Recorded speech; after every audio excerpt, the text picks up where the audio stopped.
Hola canal, mi nombre es Ulises, tengo 42 años y desde los 26 manejo ambulancias en la zona centro. En casi 2 décadas he visto de todo en la carretera México-Cuernavaca, carambolas por la lluvia, motociclistas rebasando como si tuvieran alas, familias enteras que se quedan sin frenos al bajar de la sierra. La gente cree que lo peor de esa autopista son los asaltos o el tráfico de domingo en la tarde, yo sé que lo peor es lo que se queda cuando todos ya se fueron. Y aquella madrugada, en la curva de la Pera, entendí que hay llamados que no provienen de este mundo, pero aún así piden ambulancia. Fue un martes de julio del 2021. El reloj del tablero marcaba 3:06 de la mañana cuando nos llegó por radio un aviso confuso: incidente múltiple, 95D, descenso a Tres Marías, posible volcadura, personas atrapadas. No dijeron carril, ni kilómetro preciso, solo altura La Pera. Con esa palabra basta para que se te endurezca la nuca. Los que manejamos de noche sabemos que La Pera no perdona los descuidos, y que a esa hora la niebla se escurre entre los pinos como humo de incendio. Iba con Mariana, mi TUM, una mujer seria que no se impresiona fácil. Revisó el monitor, abrochó su arnés y me dijo sin drama: si hay atrapados, avisa a Protección Civil de Huitzilac. Bajamos por el distribuidor de Tlalpan, cruzamos la caseta y la autopista nos tragó con su silencio. Ni un tráiler, ni un sedán, nada. La luna apenas se adivinaba a la derecha, sobre el bosque de Topilejo. A los pocos kilómetros el aire se hizo más frío. Subí el vidrio, la humedad dejaba una baba helada en las manos. Encendí la torreta azul y roja, el haz atravesaba la bruma dibujando conos de color que no tocaban nada. Así se siente cuando la autopista está desierta, como si manejaras dentro de un túnel sin paredes. Entre Parres y la entrada a Lagunas de Zempoala la radio falló por primera vez. La frecuencia se llenó de un zumbido grave y luego de un tañido metálico, como campanas muy lejanas. Llevamos años con ese equipo, nunca hace eso. Mariana me miró de reojo, no dijo nada, pero sé leer los silencios. Al aproximarnos a La Pera, lo vimos, luces intermitentes más adelante, bailando dentro de la niebla. Parecían de auto particular, no estaban en el acotamiento, sino en medio de la curva. Reduje la velocidad y la ambulancia navegó la pendiente como un barco. La niebla se abrió un segundo y pasamos al lado de un coche volcado, una camioneta negra con el cofre hundido, placas del Estado de México. 2 bolsas de aire reventadas, el metal chorreaba algo oscuro que no era solo anticongelante. Me orillé unos metros más abajo, con las llantas hacia la izquierda para proteger la escena. Mariana bajó con el botiquín, yo con las lámparas y el collarín rígido. El frío de la madrugada se pegaba a los huesos. Llamé por radio para pedir apoyo de rescate y bomberos por posible fuga. Cuando solté el botón de transmisión, la estática me devolvió una frase, clara, que no era mía. Ulises, otra vez. Me giré creyendo que alguien nos hablaba desde el bosque. Nada. Solo los pinos tensando las sombras. Mariana asomó el cuerpo por la ventana rota. Hay una mujer, respiración superficial. Y atrás, un niño, no responde. No nos dio tiempo de pensar, trabajamos por memoria muscular. Mientras ella inmovilizaba la cabeza con sus manos, yo coloqué el collarín, corté el cinturón con la tijera trauma y pedí a la mujer que tratara de mirarme. Su suéter verde estaba pegado al cuerpo por la sangre, en el cuello, un dije plateado con la silueta de una estrella. Era joven, 30 y tantos, cabello empapado por la mezcla de lluvia y vidrio molido. La movimos con cuidado en maniobra en bloque. Yo sentía la ambulancia detrás como un animal respirando. Alguien, en algún lugar de la autopista, tocó un claxon largo, profundo, y luego silencio. Cuando por fin la pusimos en la camilla y la carga eléctrica del monitor encendió su línea verde, la mujer abrió los ojos. No miró la luz de la lámpara ni el techo de la unidad. Me miró a mí, directo, con una tristeza que no he visto en vivos. Llegaste otra vez tarde, Ulises. No pude responder. Nunca había visto a esa mujer. No podía conocer mi nombre, mis placas en el pecho decían Barrera U, letras pequeñas. Un truco de la mente, me dije. Hipoxia, confusión post-trauma. Mariana se inclinó hacia la parte trasera del vehículo siniestrado. El niño no tiene pulso. Ayúdame. Luchamos 10 minutos que se sintieron como 40. El plástico de la válvula AMBU se pegaba a los labios y la niebla nos mojaba los brazos. El CPR rebotaba en nuestras rodillas dejándonos un golpe sordo en el esternón propio. Nada. Yo solo escuchaba mi respiración y, debajo de todo, ese tañido imposible, como si la curva guardara su propio campanario. Pedí por radio la hora legal de defunción para el menor. La voz del médico regulador contestó con fatiga, 3:33 de la mañana. Miré mi reloj, 3:33 exactos. El segundero no avanzaba. Lo sacudí, siguió allí, clavado como una espina. Metimos a la madre en la ambulancia. La trasladaríamos al trauma sur si lograba estabilizarse. Ella seguía consciente, con saturación baja y choque hipovolémico. Me pidió agua, le humedecí los labios. No me apartaba la vista. No te culpes, dijo apenas, y se quedó dormida con esa resignación que no tienen los vivos, solo los que quieren irse. Afuera, un resplandor naranja se encendió en la niebla, fuego en el cofre de la camioneta. Corrí por el extintor mientras Mariana elevaba suero. Las llamas se comieron el plástico con chasquidos breves. Me pareció ver sombras del tamaño de personas asomándose detrás, a contraluz, asintiendo como si fueran público. Parpadeé y no había nadie. Solo yo, el olor a cableado y la neblina que subía como humo santo. Llegaron 2 federales y una pipa de bomberos de Huitzilac. Señalaron conos, cerraron carril. Un oficial se acercó a la ventana de la ambulancia y lo noté pálido. ¿Nombre de la paciente? Mariana revisó la cartera húmeda, INE borrosa, letras corridas, pero alcanzamos a leer Nadia R. y una dirección en Cuernavaca. El dije de Estrella brilló un segundo, lo sostuve con los dedos para apartarlo de la vía. Sentí un calor que no correspondía con esa madrugada helada. Al reanudar la marcha, la radio escupió de nuevo la estática grave y otro claxon sin dueño.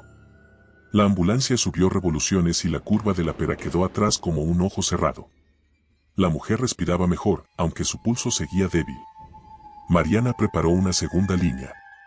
A través del parabrisas, la autopista se enderezó y el letrero de Tres Marías apareció con sus promesas de quesadillas y café que a esa hora no consuelan a nadie. Fue entonces cuando lo noté, no había tráfico.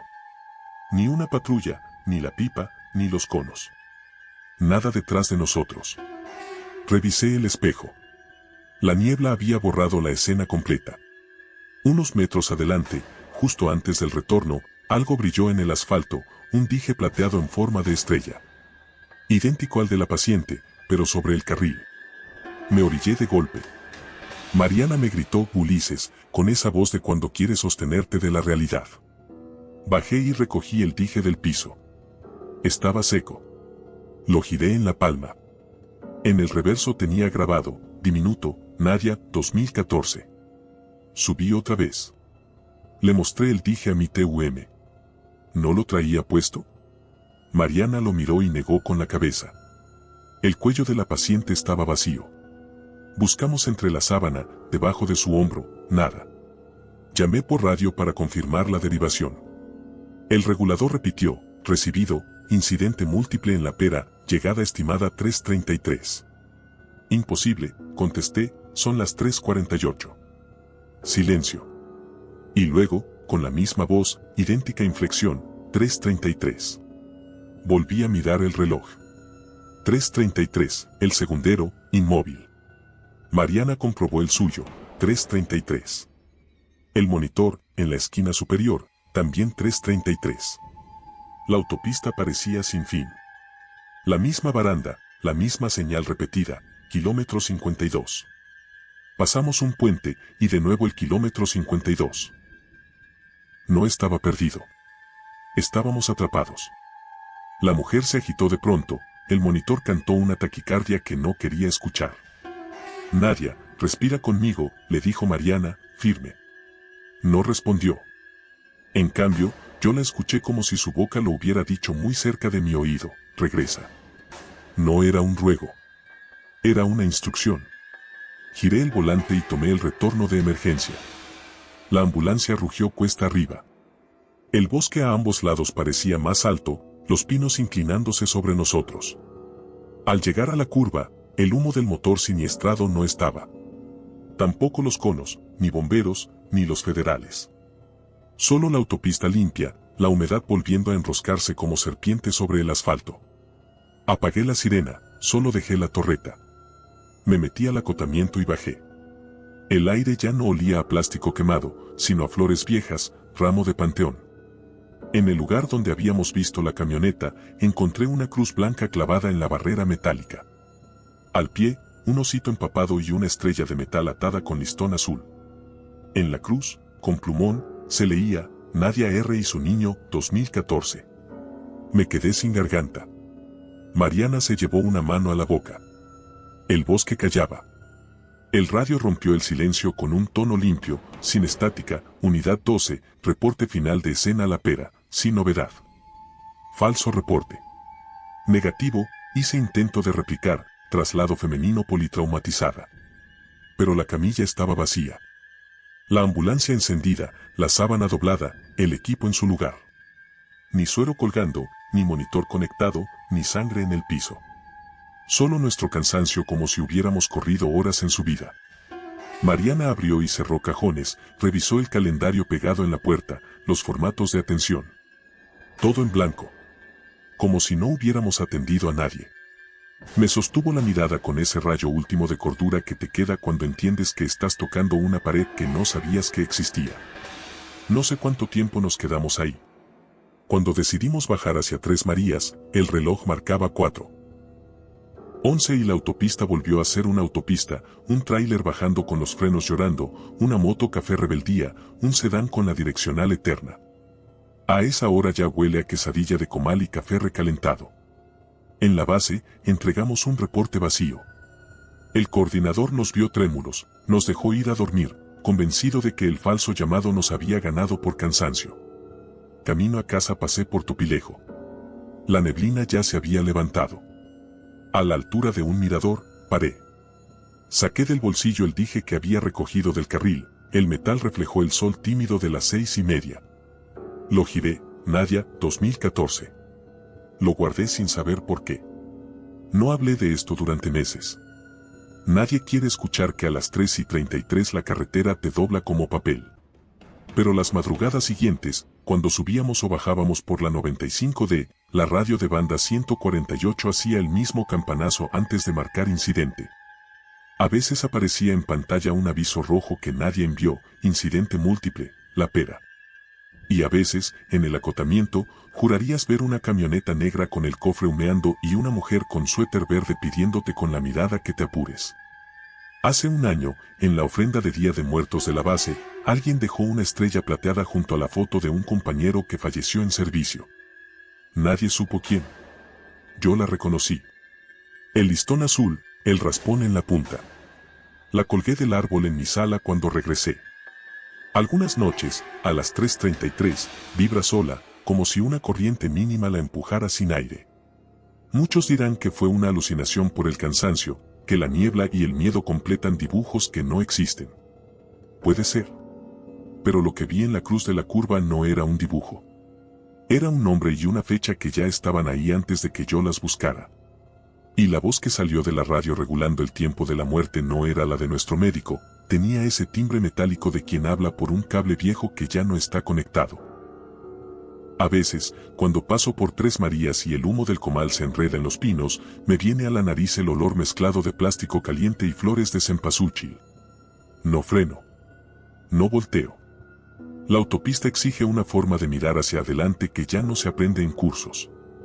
Es la mirada de quien sabe que hay turnos que nunca cierran y llamados que no aceptan el negativo. Hola canal, mi nombre es Rogelio y soy taxista de base en Cuernavaca. Desde hace más de 15 años subo y bajo por la carretera México-Cuernavaca, especialmente los fines de semana, cuando la gente va o regresa de la capital. Ya estoy acostumbrado a la neblina, los frenazos y los tramos donde el pavimento parece flotar entre los árboles. Pero una noche de mayo del 2020, conocí a un pasajero que nunca debí recoger, y desde entonces evito manejar después de la medianoche, sobre todo si me toca pasar por el kilómetro 47, en las curvas donde empieza la sierra. Aquella noche estaba por terminar mi turno. Había dejado a una pareja en Tres Marías y pensaba regresar vacío a Cuernavaca. Eran cerca de las 12:40 de la mañana, la carretera estaba húmeda por la llovizna y solo el ruido del motor me acompañaba. En un tramo particularmente oscuro, vi a un hombre parado al borde del acotamiento, con una maleta negra y el pulgar levantado. Vestía de traje, camisa blanca, y tenía el rostro pálido, como si llevara horas ahí. Por instinto, frené. No era común ver a alguien caminando solo a esa hora. Bajé el vidrio y le pregunté: ¿va hacia Cuernavaca? Él asintió lentamente.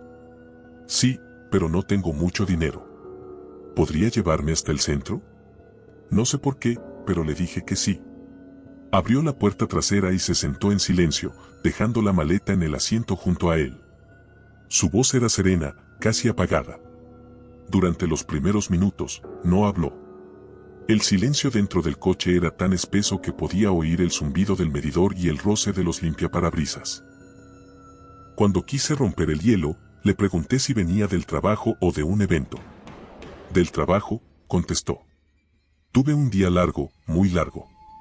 Al mirar por el espejo, noté que tenía el cuello torcido, como si lo mantuviera rígido por dolor.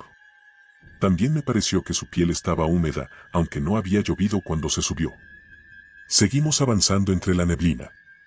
A la altura del mirador de Topilejo, el aire dentro del taxi cambió, un olor fuerte a metal y tierra mojada comenzó a llenar la cabina. Pensé que era por la humedad, pero el olor era tan penetrante que casi daba náusea. ¿Le molesta si bajo un poco la ventana?, pregunté. No, dijo sin mirarme. Cuando lo hice, un viento helado entró de golpe. El pasajero cerró los ojos y murmuró algo que no entendí.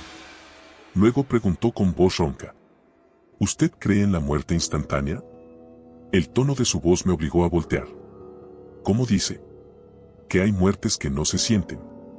Un segundo estás vivo y al siguiente sigues caminando sin darte cuenta de que ya no deberías hacerlo. No supe qué contestar.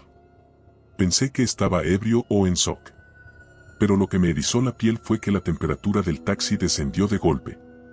El parabrisas comenzó a empañarse desde adentro y mis manos temblaban en el volante. Intenté mantener la calma. Busqué la radio para poner algo de música, pero solo salía estática. Giré la perilla varias veces hasta que una frecuencia se estabilizó, una voz femenina, débil, repitiendo: curva 47, curva 47. De pronto, el hombre habló otra vez. No tome la curva rápido, conductor. No quiero que se repita. No entendía a qué se refería, pero reduje la velocidad. Al girar, un resplandor blanco iluminó la neblina frente a nosotros. Por reflejo, frené. En medio del camino, justo en la curva, había un auto destrozado, un sedán blanco con las luces parpadeando. El cofre estaba aplastado contra la barrera metálica. Me quedé helado. No había escuchado ningún choque. El hombre en el asiento trasero respiró hondo y murmuró: llegué. Antes de que pudiera reaccionar, abrió la puerta y salió. Corrí tras él con la linterna del celular, pero en cuanto crucé el haz de luz por el asfalto, el hombre ya no estaba. Ni su maleta, ni su sombra. El silencio volvió a cubrir la autopista. Me acerqué al coche siniestrado. El humo salía del motor y adentro había un cuerpo atrapado en el asiento del conductor, un hombre con traje negro, la cabeza inclinada hacia un lado, los ojos abiertos, fijos. Sentí que el corazón se me rompía dentro del pecho. Era él. El mismo rostro que minutos antes había ido sentado detrás de mí. Retrocedí tropezando. El aire se volvió más denso y detrás de mí escuché su voz, idéntica, susurrando: gracias por llevarme, ya no quería seguir caminando solo. El teléfono cayó de mis manos. Cuando lo recogí, la pantalla marcaba 3:33 de la mañana. Arranqué como pude, con las manos temblorosas, sin mirar por los espejos. Llegué a la caseta de cobro con los faros todavía encendidos. Un policía federal se acercó al verme pálido y me preguntó qué había pasado. Le conté. No me creyó, pero igual pidió apoyo. Horas después, supe que un sedán blanco había chocado en el kilómetro 47, justo en la curva. El conductor murió en el impacto. Los agentes de tránsito me mostraron la foto de la licencia que encontraron en el vehículo, nombre: Daniel Ríos, 38 años. Era el mismo hombre. Desde esa noche, Otros compañeros de base dicen haber visto, a la misma hora, a un hombre de traje negro haciendo señas en el acotamiento, con una maleta a los pies. Algunos dicen que si te detienes, sube en silencio y te pide bajar en Cuernavaca. Otros aseguran que lo han visto caminando dentro de la neblina, justo antes de que aparezca un accidente. Yo no lo dudo. Sé que esa carretera guarda a sus muertos, y a veces los deja volver solo para repetir el trayecto que nunca pudieron terminar. Cada vez que paso por el kilómetro 47, bajo la velocidad, apago la radio y le dejo libre el asiento trasero. Por si vuelve a necesitar que alguien lo lleve. Hola canal, mi nombre es Luciano, soy trailero desde hace más de 20 años y he recorrido casi todo el país. Pero si me preguntas cuál carretera me ha dado más miedo, te lo digo sin dudar, la México-Cuernavaca. No por sus curvas, ni por los accidentes que uno ve a diario, sino por un camión que aparece en las madrugadas y que no pertenece a ninguna línea, ni tiene placas, ni número económico. Lo llaman el camión sin número, y tuve la mala suerte de toparme con él una madrugada del 2017. Esa noche venía de regreso de Cuautla, con destino a una planta en Toluca. Era cerca de las 2:10 de la mañana, una hora que todo trailero sabe que es peligrosa, el cuerpo se adormece, el silencio es absoluto y los pensamientos comienzan a pesar. Subía el tramo de Tres Marías, cuando a lo lejos vi las luces de un camión que avanzaba lento. Sus faros amarillentos parecían viejos, de los que ya casi no se ven. Me orillé un poco para rebasar, pero algo en él me llamó la atención, no tenía logotipo, ni rótulos, ni matrícula visible. Todo era gris, cubierto de polvo, como si hubiera salido de un almacén abandonado. Cuando me emparejé, miré hacia su cabina. El conductor llevaba una gorra de chofer antigua y los ojos fijos al frente. Su piel era ceniza, y el parabrisas tenía una grieta en forma de cruz. Lo curioso fue que el motor no sonaba. Yo iba con el rugido normal del mío, pero ese camión se movía en silencio, como si flotara. Pasé frente a él y aceleré. A los pocos minutos, las luces amarillas se reflejaron otra vez en mis espejos. Iba pegado a mi cola, sin distancia. Hice cambio de luces para avisar que mantuviera espacio, pero no reaccionó. Subí a los 90 km/h, y él igual. Bajé a 60, y él también. Se mantenía exacto, como si copiara mis movimientos. En el tablero, la radio de banda comenzó a emitir interferencia. Entre el ruido, una voz grave repetía: Luciano, frena. Me quedé helado. Nadie sabía que estaba en ese tramo. Volteé de golpe, pero la frecuencia se había silenciado. El camión seguía detrás. Pasando el kilómetro 53, vi las luces de un retén policial. 2 patrullas y conos naranjas bloqueaban parcialmente el carril derecho. Me alivié, pensando que podría detenerme. Bajé la velocidad, pero en cuanto lo hice, el camión detrás de mí apagó las luces. ¿Qué demonios?, murmuré. El corazón me golpeaba el pecho. Me acerqué al retén, bajé el vidrio y un oficial me hizo seña de seguir despacio.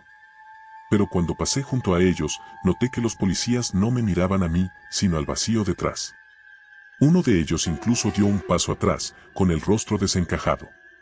Miré por el espejo, el camión sin número había vuelto a encender los faros y se acercaba, directo hacia las patrullas. ¡Atrás!, gritó uno de los oficiales. El vehículo pasó a través de ellos. No los golpeó. No los tocó. Solo los atravesó como una sombra. Y en ese instante, las luces se apagaron por completo. Detuve mi tráiler en seco y bajé. Los policías también corrieron hacia donde desapareció el vehículo. Uno de ellos, todavía temblando, me preguntó: ¿Usted lo vio también? Asentí. ¿Qué demonios fue eso? El otro agente, más viejo, se acercó con el rostro pálido. No es la primera vez. Cada tanto alguien lo ve. Siempre en la misma hora, siempre en este tramo. Me quedé sin palabras. Uno de ellos sacó su libreta y me pidió detalles: color, modelo, número económico.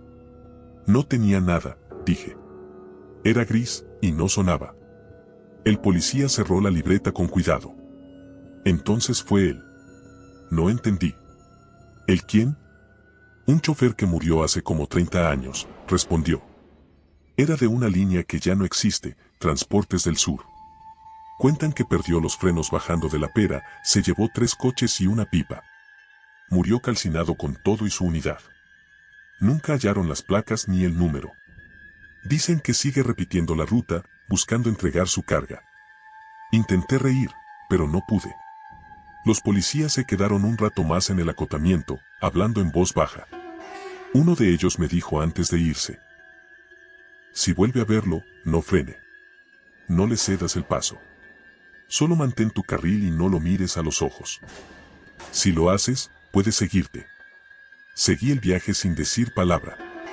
El resto de la noche fue normal, pero la radio quedó muda, ni música, ni transmisiones, ni nada. 2 días después, al llegar a la base en Toluca, le conté a un mecánico lo que había visto. Me miró serio. ¿Estás seguro que fue entre el 52 y el 54? Sí, sacó su celular y me mostró una foto vieja, amarillenta. En ella, un tráiler gris destrozado en una curva, con el número 000, pintado a mano en la puerta. El título de la nota decía: chofer fallece en accidente múltiple, México, Cuernavaca, 1987. El rostro del hombre en la foto era el mismo que vi en la cabina. Desde esa noche, evito ese tramo. Pero algunos compañeros dicen que lo han visto otra vez, justo a las 2:10 de la mañana, bajando sin luces, persiguiendo a los que van solos. Dicen que, si te alcanza, tus frenos fallan por completo. No sé si es verdad, pero yo guardo una marca de esa noche. En el parabrisas de mi tráiler quedó una pequeña grieta en forma de cruz, idéntica a la del camión sin número. Y aunque la he mandado cambiar 3 veces, siempre vuelve a aparecer en el mismo lugar, justo después de pasar por el kilómetro 53. A veces pienso que él sigue ahí, repitiendo su trayecto eterno, esperando que alguien más se quede sin frenos para acompañarlo en la bajada. Hola canal, mi nombre es Sergio, soy chofer de transporte de personal desde hace 10 años, y todas las madrugadas subo por la carretera México-Cuernavaca para llevar trabajadores a una fábrica en Temisco.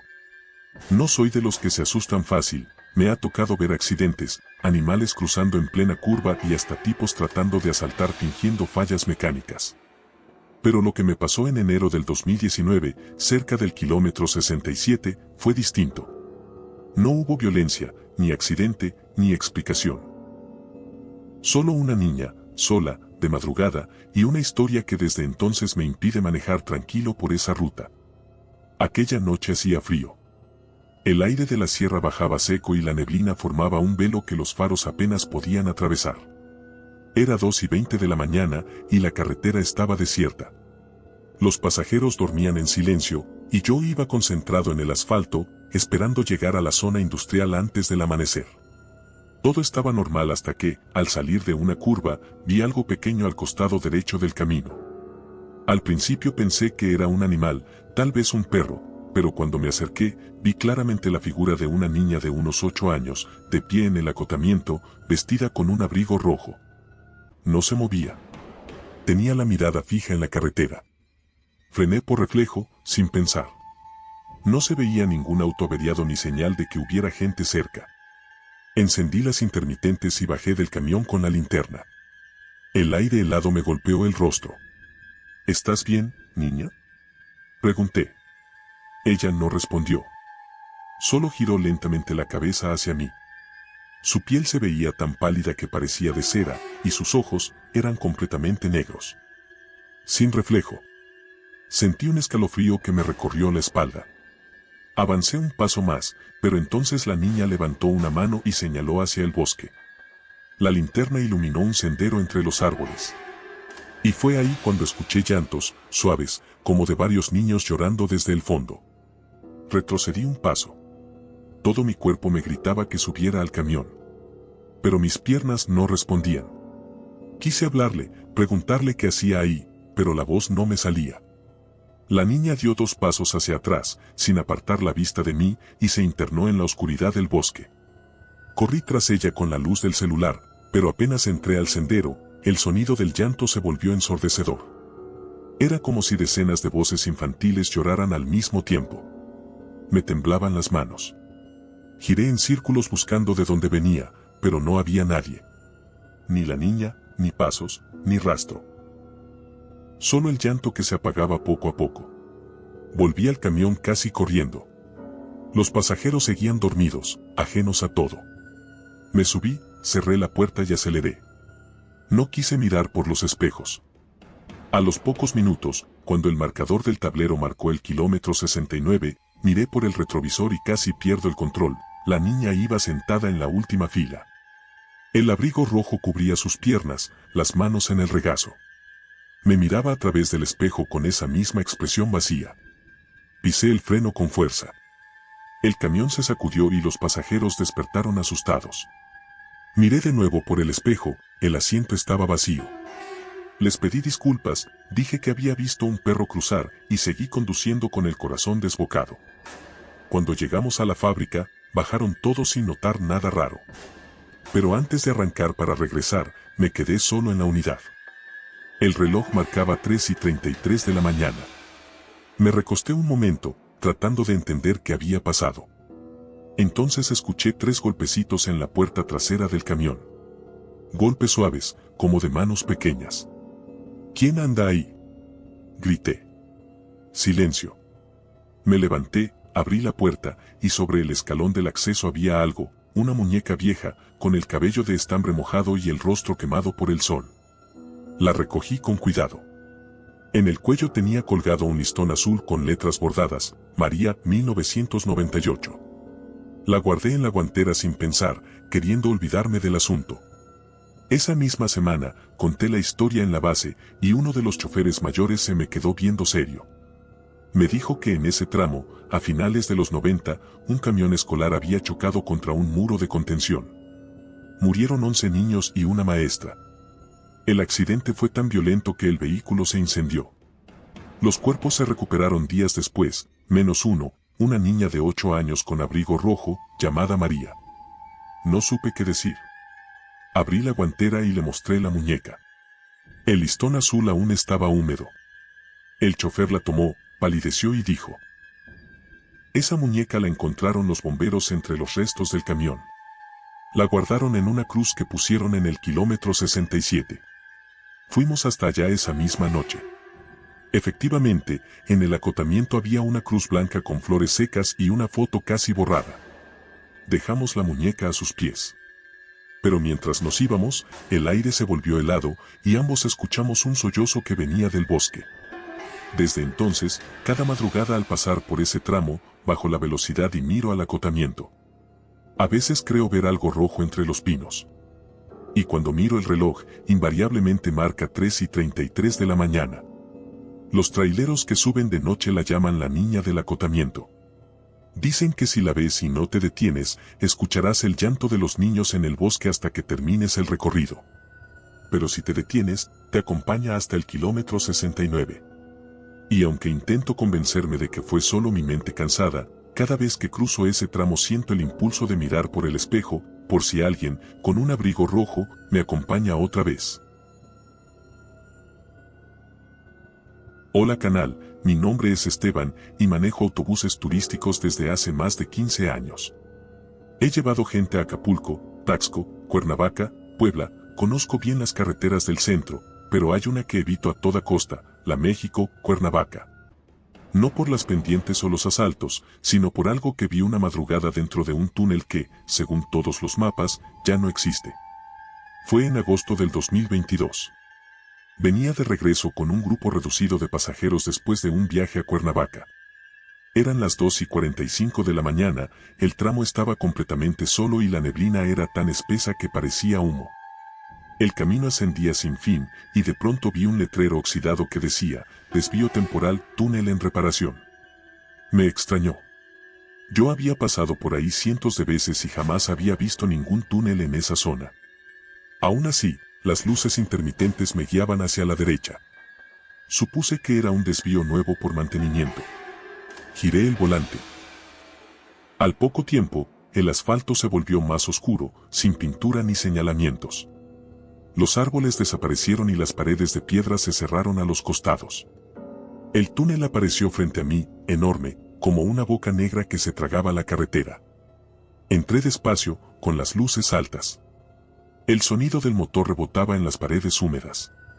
Pero algo me desconcertó, el túnel no tenía iluminación interna.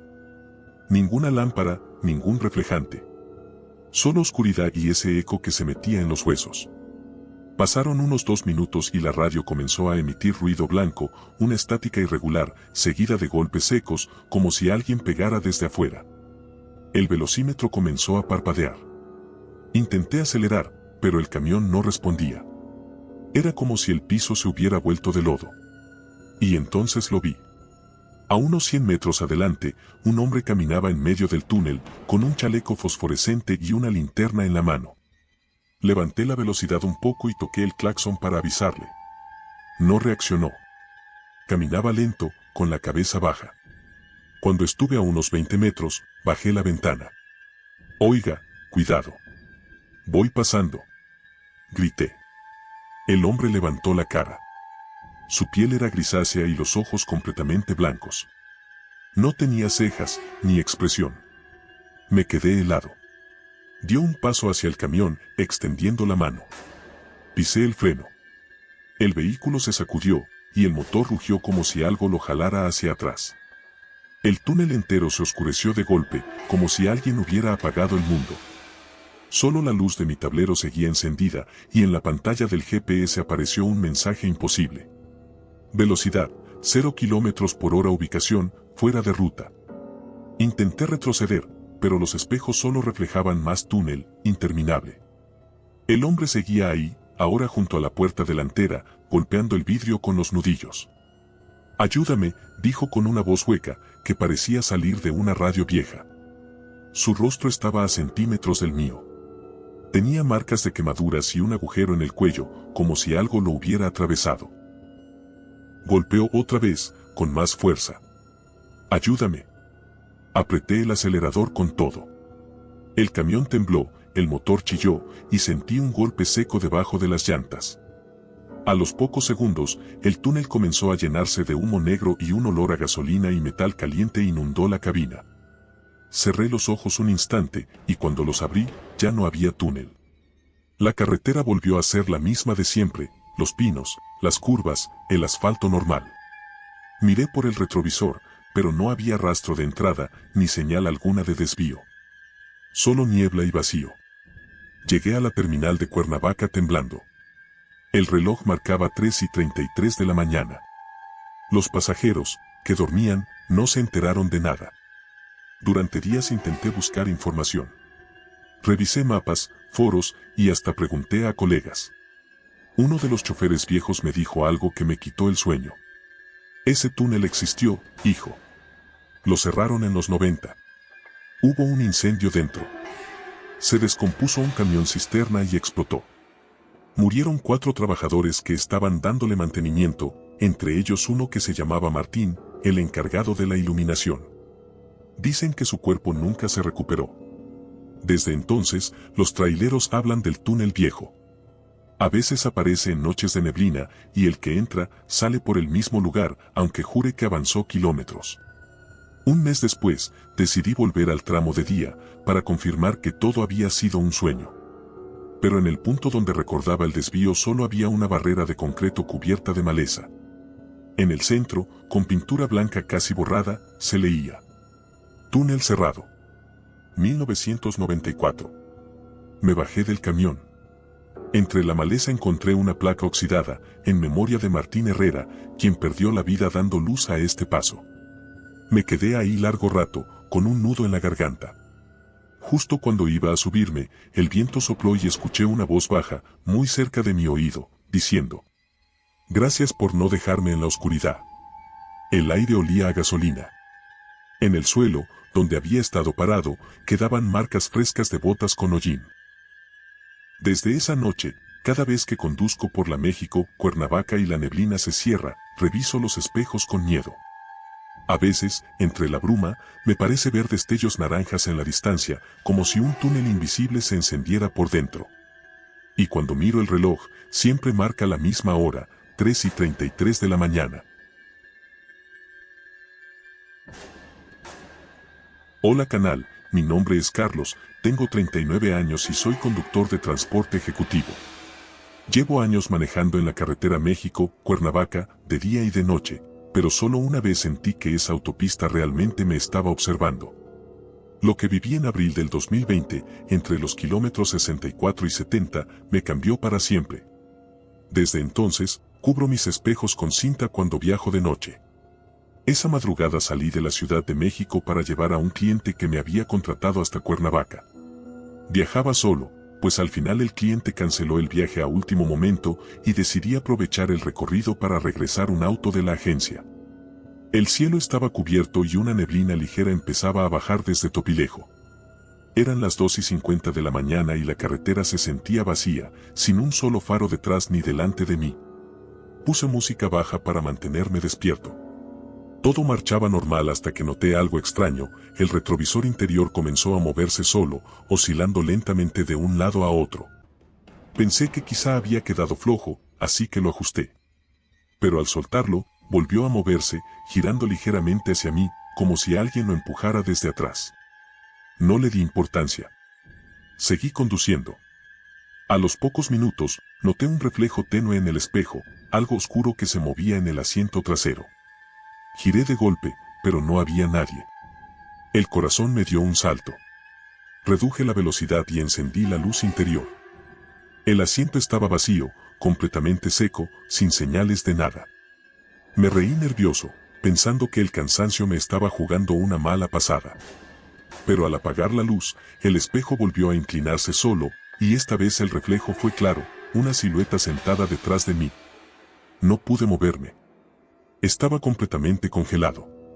Solo veía el contorno, un hombre de hombros anchos, con el rostro inclinado y las manos apoyadas en las rodillas. La respiración me temblaba en el pecho. ¿Quién va ahí?, pregunté con la voz quebrada. Nadie respondió.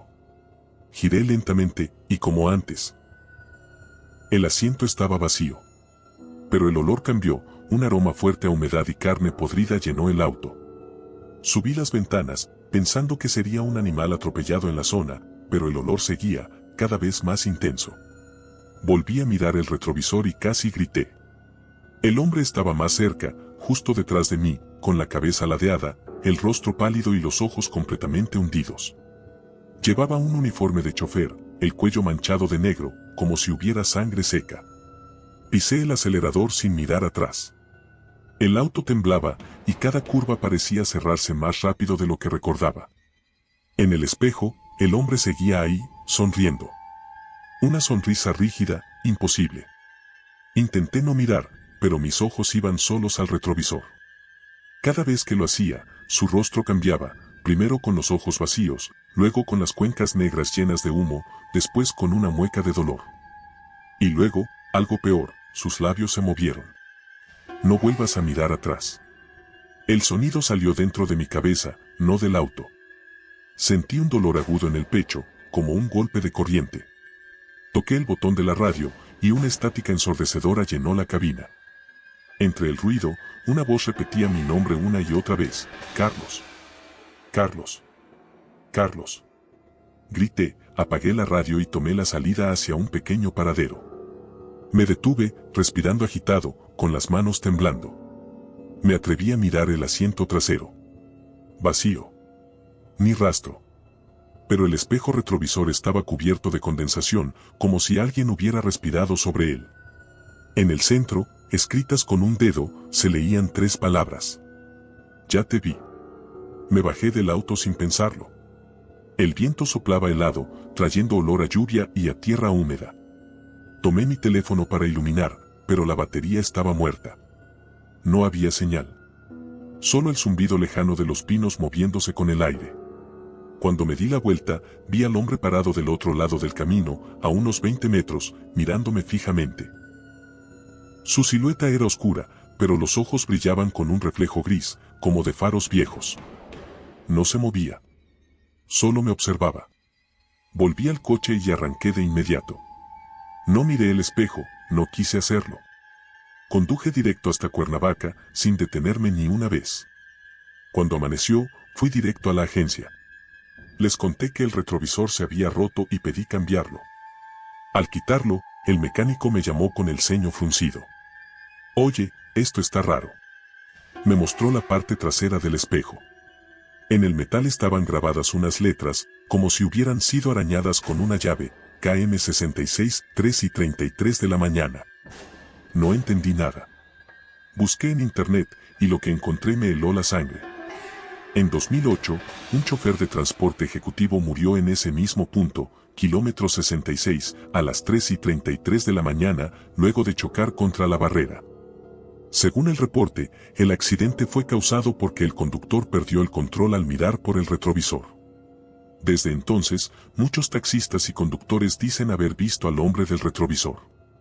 Siempre aparece en los tramos con neblina, sentado en el asiento trasero. Algunos aseguran que, si lo miras 3 veces, terminas viendo tu propio rostro reflejado en su lugar. Yo no sé qué fue lo que vi. Pero desde esa noche, manejo con los espejos cubiertos y un rosario en el tablero.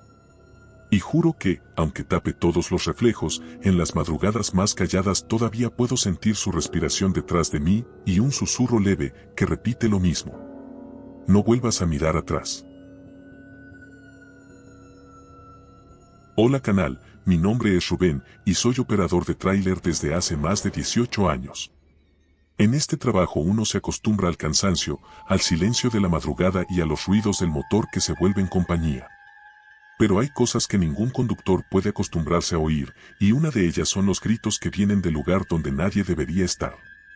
Eso fue lo que me pasó en el kilómetro 51 de la carretera México-Cuernavaca, en una noche que todavía me despierta empapado de sudor.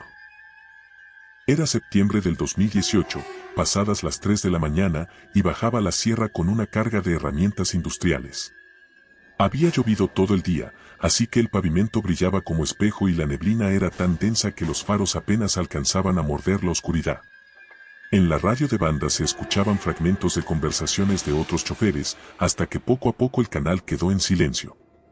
Esa soledad, la que solo conocen los que conducen de madrugada, se sentía como si el mundo hubiera sido apagado. A la altura del kilómetro 51, un tramo de curvas cerradas y barandas viejas, la caja del tráiler comenzó a vibrar. Pensé que alguna correa de amarre se había aflojado. Reduje la velocidad, encendí las intermitentes y me orillé. Salí con la linterna en mano. El aire olía a tierra mojada y a metal oxidado. Caminé hacia la parte trasera para revisar la carga. Y entonces lo escuché, un grito, tan desgarrador que me detuvo el corazón. Era una voz de mujer, pero no venía del bosque ni del asfalto, venía desde abajo, del barranco junto a la carretera. ¡Ayúdenme!, gritaba, por favor. Me quedé paralizado. Me asomé con la linterna, apuntando hacia la oscuridad. Entre los árboles se movía algo, una sombra, una figura blanca que agitaba los brazos. «Espere. Ya voy», grité sin pensarlo. Corrí al camión, tomé la cuerda de remolque y la amarré a la baranda. Mientras descendía unos metros, la linterna comenzó a parpadear. El aire se volvió helado, y cada paso hacia abajo olía más a humo quemado. A unos 10 metros, distinguí mejor la figura. Era una mujer, vestida con una blusa clara y pantalones oscuros, cubierta de lodo, con el cabello pegado al rostro. Estaba parada junto a un sedán aplastado contra un árbol. El coche aún echaba humo, y podía ver fuego tenue en el interior. «Tranquila, la voy a sacar», le grité. Ella levantó la cabeza. Su rostro estaba completamente negro por el hollín, y sus ojos reflejaban la luz como espejos. «Mi hijo», susurró, «está dentro». Me acerqué al vehículo. La puerta del conductor estaba doblada. Con un esfuerzo, la logré abrir. Dentro no había nadie. Ni niño, ni cuerpo, ni nada. El asiento estaba vacío, quemado. Giré hacia la mujer para decirle que no había nadie, pero ya no estaba. Solo el ruido del viento, el crujir de las ramas y un olor fuerte a gasolina. Empecé a subir de nuevo, con el corazón desbocado. A mitad del ascenso, escuché más voces. No una, sino varias. Hombres, mujeres, niños. Todos gritando desde el fondo. «¡Ayuda! ¡Ayuda! Por favor!». Las voces se mezclaban con un rugido bajo, como si algo respirara dentro de la tierra. Llegué al borde de la carretera jadeando y miré hacia abajo. En lugar del coche, el barranco estaba vacío. ni rastro de fuego, ni metal, ni humo.